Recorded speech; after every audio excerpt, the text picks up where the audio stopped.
우리 김프로님의 미스터 마켓 한번 저는 가보겠습니다. 간단히 좀 하겠습니다. 네네네.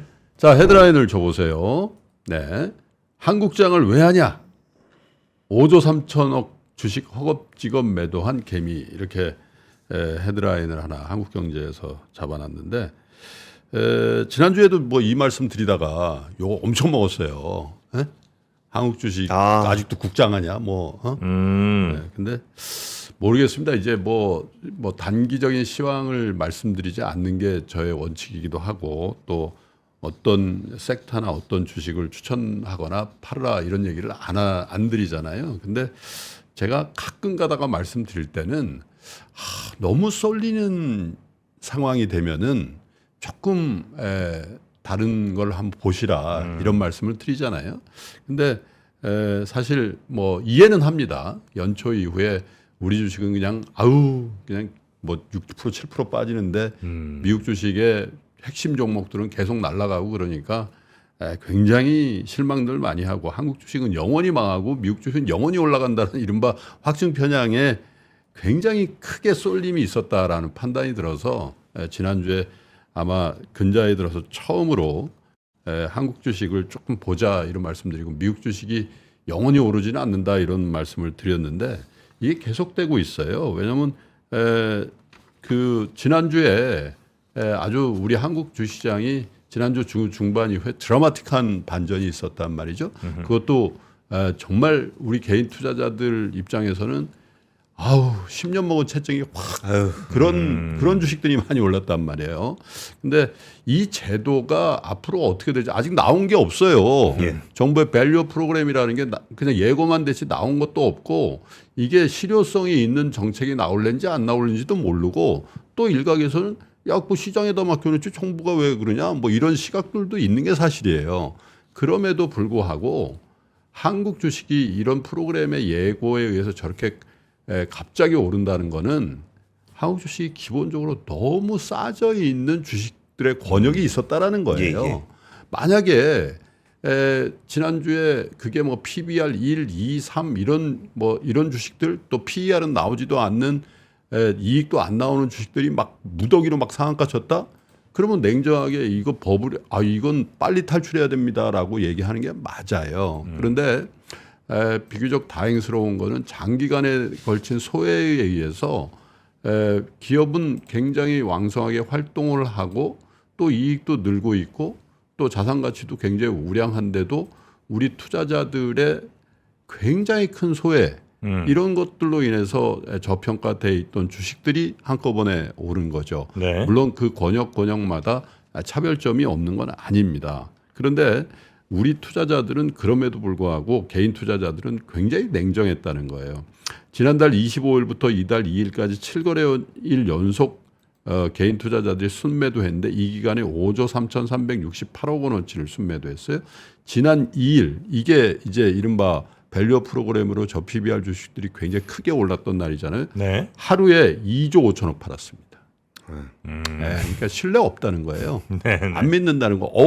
국장 탈출 진흥소니까 웬 떡이야. 그리고 팔았다라는 거잖아요, 이게. 그러니까 이게 우리 지금 현재 한국 시장을 대하는 우리 개인 투자자들의 심리와 정서가 극명하게 드러나는 거예요. 그런데 그거 누가 다 샀냐? 외국인이 다 산 거예요. 외국인 기관 투자가들이. 그렇죠? 자, 현대차를 얼마 팔았냐? 25일부터 2일까지 9,500억 원어치 팔았습니다. 개인이. 거의 1조 팔았네요. 1조 팔았어요. 현대차를요? 네. 언제? 지난 2일까지, 지난주까지 일주일 동안. 일주일 동안? 네. 그게 뭐냐? 아니, 그게 계속 무슨 재료가 나오고 계속 그 실적 좋다고 권순우 기자가 계속 자동차 잘 팔린다고 작년 내내 얘기했는데 주가 안 오르는 거죠. 그러니까 안 믿는 거예요. 그리고 거기다가 주주를 위한 주주 환원 프로그램 얘기했는데도 주가는 꿈쩍도 안 하니까 신뢰가 없는 거예요. 그게 팔아버리는 거죠. 거기다가 삼성전자 3,500억 팔았고요. 삼성물산 3,200억, 뭐 이런 것도 쭉 팔았습니다.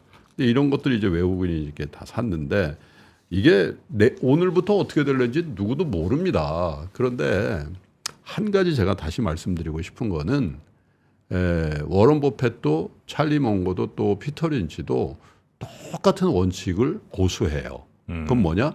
기업의 내재 가치 대비해서 저평가돼 있는 권역의 주식을 보는 거고요.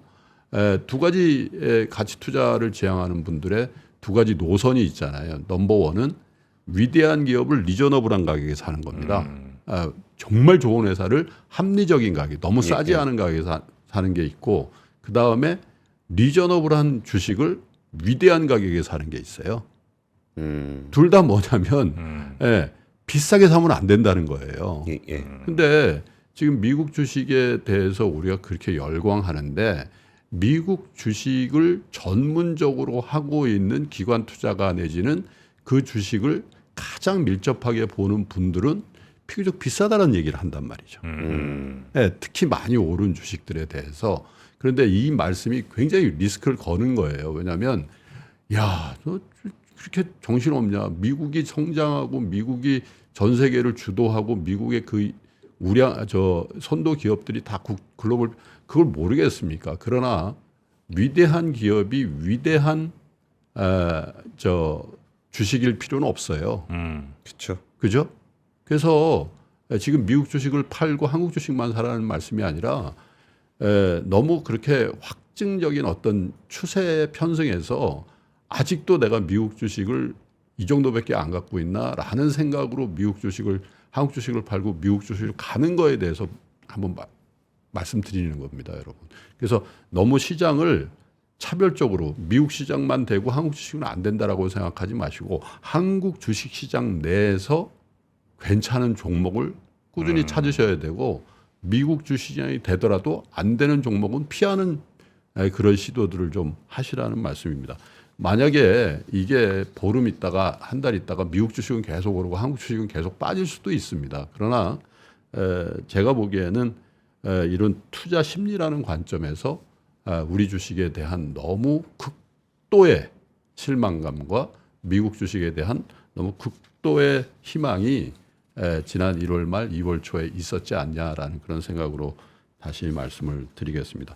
그리고 한 가지 우리가 좀 주목할 것은 한국 주시장이 두 가지가 있잖아요. 상장 주시장이 있고 비상장 주시장이 있어요. 네. 근데 주로 비상장 주식에 투자하고 있는 사모펀드들이 있습니다. 네. PEF라든지 이런 데들의 펀드 매니저를 만나보면 요즘 무슨 얘기하냐면 그냥 상장 주식을 사는 게 낫겠다.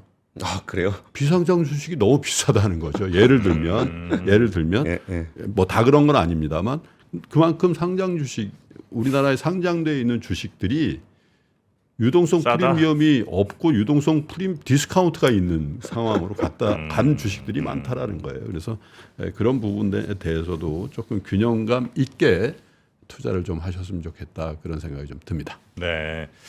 자, 이렇게 우리 권순우 취재팀장 그리고 김호선님의 미스터 마켓까지 오늘 뉴스3 시간은 정리하고요. 내일은 다시 뉴스3 세계로 뉴스3으로 돌아오겠습니다. 좋은 뉴스들 많이 좀 전해주시고 가끔가다 이렇게 하는 것도 괜찮네요. 네, 그러네요, 진짜. 미리 얘기해 주시면 제가 뉴스3을 할게요. 네, 정말 우리 시청자분들, 투자자분들 궁금해하실 만한 그런 내용들 한번 깊게 파보는 시간도 괜찮은 것 같습니다. 자, 권 팀장님 고생 많으셨고요. 내일 아침 뵙겠습니다. 감사합니다. 네. 장 시작 전부터 종료까지 쏟아지는 수많은 뉴스와 정보들. 이 중에서 어떤 것이 투자에 정말 도움이 되는 정보일까요? 3프로의 증시 셔터맨 박근영 마스터가 직접 정보를 선별하고 투자의 힌트를 드립니다. 시간도 아끼고 투자 아이디어도 얻는 시간, 박근영 부장의 마켓 힌트와 함께 하세요. 자세한 사항은 3프로 TV 앱과 홈페이지를 확인하세요.